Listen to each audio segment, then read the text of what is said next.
All right, so the book is called The Tribune Temptation. What do we need to know about it? So obviously it's set in ancient Rome. It is a marriage of convenience romance between an underdog politician and a woman from a very high-ranking family who is looking to sort of enter into a marriage of convenience because she's been unable to have children in her previous marriage, which is not, unfortunately, a good thing in ancient Rome. So they embark on this very transactional marriage, which of course turns less transactional as time goes on. Hmm, cool. Well, take it away whenever you're ready.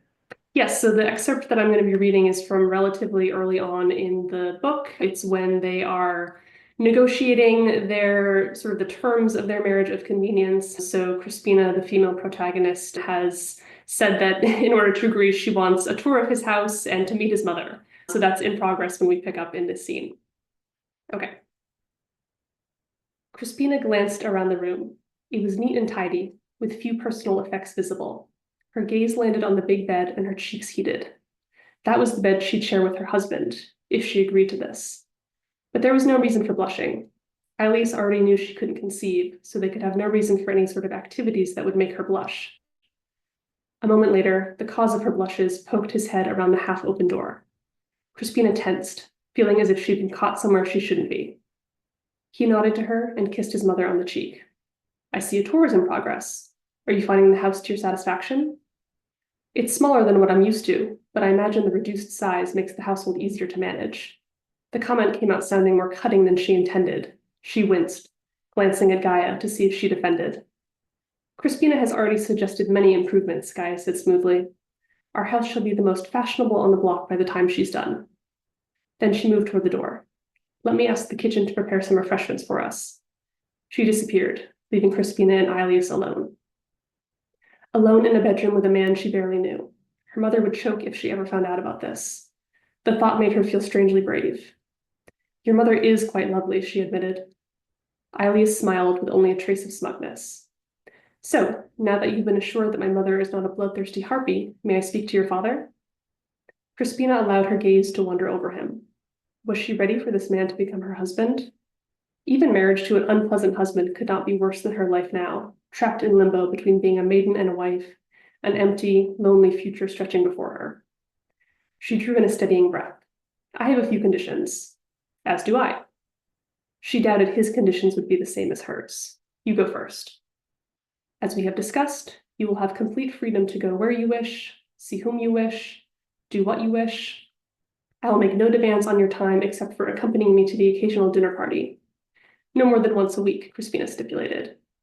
The corners of his mouth lifted. He liked this bargaining, she realized.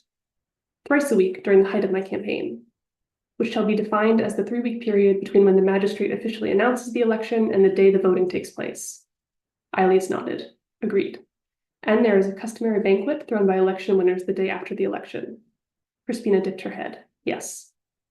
So, as I was saying, complete freedom, with the exception that I require fidelity. I cannot be made a cuckold. A reasonable request. She acceded with another nod. And it will go both ways, I trust? His eyes skimmed over her in a way that made her wish she'd worn a few more layers of clothing. She could feel the thin linen of her dress clinging to her curves, and heat bloomed in the wake of his gaze. His voice dropped lower. I could be satisfied with that. The heat moved to her face. She realized she had miscalculated with her question. She had only intended to show him that she wouldn't be held to a double standard of fidelity, but now she'd given him reason to believe they would fully enjoy the marital bed, which Crispina had no intention of doing. She hurried to clarify. My condition is that there will be no need for any sort of carnal activities. She glanced toward the bed meaningfully. He followed her gaze, brow furrowing. No need. But you just said we were to be faithful to each other. She shrugged. You know I cannot bear children, so what's the point? He raised an eyebrow. I can think of several. His voice took on a huskiness that made her stomach flutter, but she stood firm. That is my condition. She was no innocent maiden. She knew the marriage bed held only obligation, discomfort, and disappointment. This marriage would be on her own terms as much as possible. You realize you're condemning us both to celibacy, he said, if we are to be faithful to each other and yet also never lie with each other? If matters of the flesh are so important to you, we can end this negotiation and never see each other again. She took a step toward the door, but he was blocking it, so she only succeeded in putting herself within an arm's length of him. He crossed his arms, jaw tensing as he considered. Is this because you think you're too good to share your body with a freedman? Because if you think so poorly of me, I will find another bride. I know what I lack, but I won't marry someone who thinks I'm scum. No. The immediate denial came without thought. That's not what I think. It pained her that he could entertain that idea for even a moment. What slights and insults he must have endured. It's because I've been married before. I know as much as I ever want to at the marriage bed. He met her gaze for a long moment. The defensiveness that had flared in his eyes receded, replaced with something softer. Very well. I accept your condition on the premise that we leave room to renegotiate. Under what circumstances? Perhaps he should have been a lawyer instead of a politician. He bent down to her and put his mouth next to her ear. When I eventually seduce you. A hot flush spread from the place on her neck where she could feel his breath all the way down to her toes, mostly anger at his arrogance, with an undeniable undercurrent of something deeper. She grasped onto the anger, willed the other thing to wash away, and lifted her gaze to meet his. You're very lucky there's no pool of water beside you this time. A grin lit his face, and he pulled away, putting a respectable distance between them once more. Now that that's settled, let's discuss the term of our arrangement. We must stay married at least until the election is over. Even if we make each other miserable, I can't have the scandal of a divorce when I'm trying to campaign. Reasonable enough. The election was less than a year away. How miserable could they make each other in that amount of time? I agree. And if I win, we should remain married for at least a few months after. It would draw too much attention to divorce right after winning. I propose that the maximum duration of our marriage be 6 months into my term as tribune. That seemed fair to her, so she nodded. There seemed to be only one thing left. You may speak to my father at your convenience.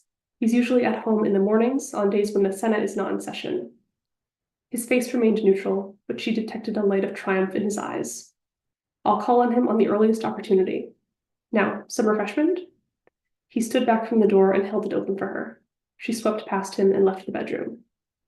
She knew she should have been nervous upon entering into an agreement like this, but instead, a sense of calm certainty filled her. Finally, she had a future to look forward to that didn't spell endless days sitting at home, trapped in her parents' house. She could return to what truly mattered, her lessons on the Aventine. And when her marriage to Aelius inevitably ended, she'd walk away with a property all her own. Freedom was finally within her reach. Ooh, what a really fun little negotiation scene. Yes, very unromantic for a historical romance novel, but I promise it gets more romantic Listen, later. yeah, I mean, this is just giving us so much tension to work off of. Yeah. Yeah. Well, I've got a lot of questions for you, but first we're going to take a quick break for our sponsors.